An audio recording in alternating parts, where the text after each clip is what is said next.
अस्सलाम वालेकुम बिस्मिल्लाहिर्रहमानिर्रहीम। तो बहुत सारे लोगों को ये क्वेश्चन होता है कि उम्रा कितने में होता है। बहुत सारे लोगों को डाउट है। बेचारे कुछ लोग शायद बहुत सोचते हैं कि बहुत ज़्यादा पैसे खर्च हो जाते हैं, इसलिए वो रुक जाते हैं कि उम्रा नहीं कर पाएंगे। तो देखिए, मैं आपको बता दूं, ऐसा कुछ नहीं है। हर चीज़ का एक पैकेज है। हज के लिए भी एक पैकेज होता है, उम्रे के लिए भी एक पैकेज होता है। आप किस तरह का होटल लेते हैं, आप कहाँ रुकते हैं, आपके पास कौन सा एजेंट है, उसके हिसाब से आप उम्रा कर सकते हैं। तो बहुत ज़्यादा लाखों भी खर्च नहीं होते हैं। 50, 60, 70, 80 हज़ार ऐसे स्टार्टिंग होती है। इंडिया में 50-60 हज़ार से स्टार्टिंग हो जाती है।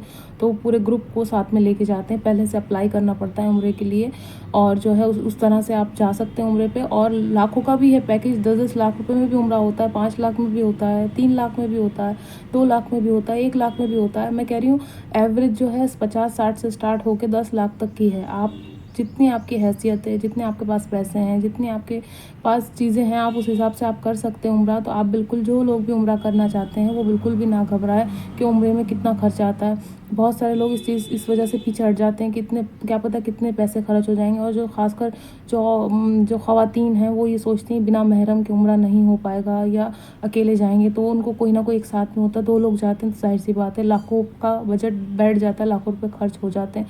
तो अगर जो औरतें जाना चाहती हैं उम्रे पे, वो बिना महरम के भी जा सकते हैं। जो पूरा जत्था जाता है, जो पूरा ग्रुप जाता है, उसमें जो है ख़वातीनें भी होती हैं, उसमें जो है बुज़ुर्ग लोग भी होते हैं, उसमें जो है मर्द लोग भी होते हैं, मर्द हज़रात भी होते हैं। तो सब तरह के लोग होते हैं, है ना। पर हाँ, कोशिश ये करें, अगर आपके, क्योंकि वहाँ बहुत ज़्यादा पैदल चलना पड़ता है उम्रे के लिए, बहुत ज़्यादा पैदल चलना पड़ता है। अगर आपके माँ बाप या आपके कोई नाना नानी या दादा दादी उम्रा करने जा रहे हैं, तो ध्यान रहे कि वो किसी भी इस तरह की बीमारी के, वो नहीं चल रहा उनका इलाज, या फिर वो बहुत ज़्यादा बीमार ना हो। क्योंकि जो है वो मैंने देखा है वहाँ पर बहुत सारे लोग जो होते हैं वो बेचारे चल नहीं पाते हैं। उनको बच्चे, बहुत सारे माँ बाप को अकेले उम्रे के लिए भेज देते हैं। वो लोग बहुत ज़्यादा परेशान होते हैं, इतने ज़्यादा परेशान होते हैं वो चल नहीं पाते हैं। एक जगह से दूसरी जगह का रास्ता भूल जाते हैं वो लोग, उनको चलने में बहुत ज़्यादा परेशानी होती है। तो देखिए, अगर आप उम्रा करना चाहते हैं तो आप, मतलब ठीक है, आप जा सकते हैं किसी भी उम्र में, उम्र की कोई पाबंदी नहीं है।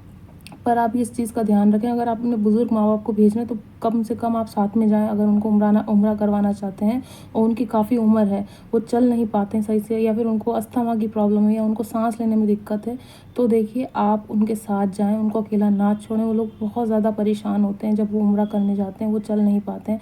तो आप इस चीज़ का ख्याल रखें।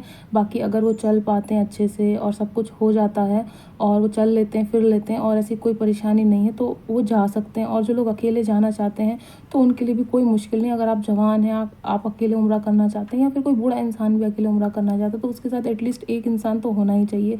तो आप कोशिश करें कि कोई भी इंसान जा रहा है आपका घर का उम्रा करने, तो उसके साथ एक इंसान ज़रूर होना चाहिए। क्योंकि वहाँ बहुत सारी जगहें होती हैं, होटल है, बहुत कुछ पास में होटल होते हैं, कुछ दूर में होते हैं। वैसे वहाँ टैक्सी का इंतज़ाम भी होता है, वहाँ बस का इंतज़ाम भी होता है। पर जब आप जो टिकट्स जो होते हैं आपके उम्रा का, जो आपका पैकेज होता है, उसमें ही आपको होटल भी दिया जाता है, उसमें ही आपको फ्री का खाना भी, मतलब कोई कॉस्ट नहीं होती। आपको अलग से कुछ ख़रीदना है या कुछ आपको लेना है, कुछ शॉपिंग करनी है, तो वो आपको अलग से करनी होगी। बाकी जो खाने पीने का खर्चा होगा वो इंक्लूड होगा। जो होटल होगा वहीं से आपको खाना पीना मिलेगा। पर फिर भी अगर आप ने कम अमाउंट वाला पैकेज करवाया है उम्रे का, तो एक बार आप कंफर्म कर लें जो आपका एजेंट है उससे, खाने पीने के लिए, है ना। बहुत सारे जो पैकेज होते हैं उसमें खाना पीना इंक्लूड नहीं होता, आपको अलग से ख़रीदना पड़ता है, अलग से लेना पड़ता है। तो आप इस चीज़ का ध्यान रखना। जब भी आप जो है एजेंट से बात करें तो उनसे कंफर्म कर लें कि भाई हमारा इस रेंज का पैकेज है, तो क्या इतने में हमें खाना पीना सब होगा इसमें या नहीं होगा।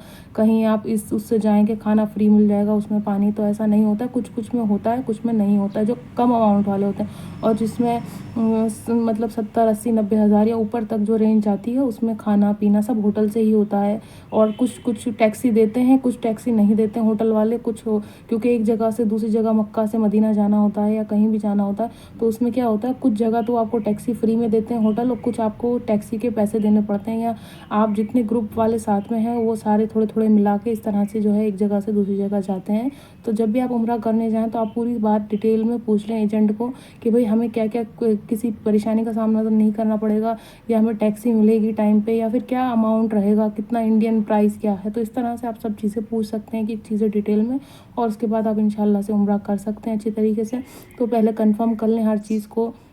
और जो लोग पहली बार जा रहे हैं, जिनके घर से पहली बार जा रहे हैं, तो वो तो ज़रूर से कन्फर्म करें। और जो लोग जा चुके हैं, जिनके घर से जाते रहते हैं, तो उनके लिए तो कोई परेशानी नहीं, उनको नॉलेज होगा उम्रे के लिए। और जो लोग नहीं जाते हैं, जिनको नॉलेज नहीं है, तो ये उनको मतलब वो एजेंट से अच्छी तरीके से कन्फर्म कर लें सारी चीज़ें, उसके बाद जो है वो उम्रे पे जा सकते हैं।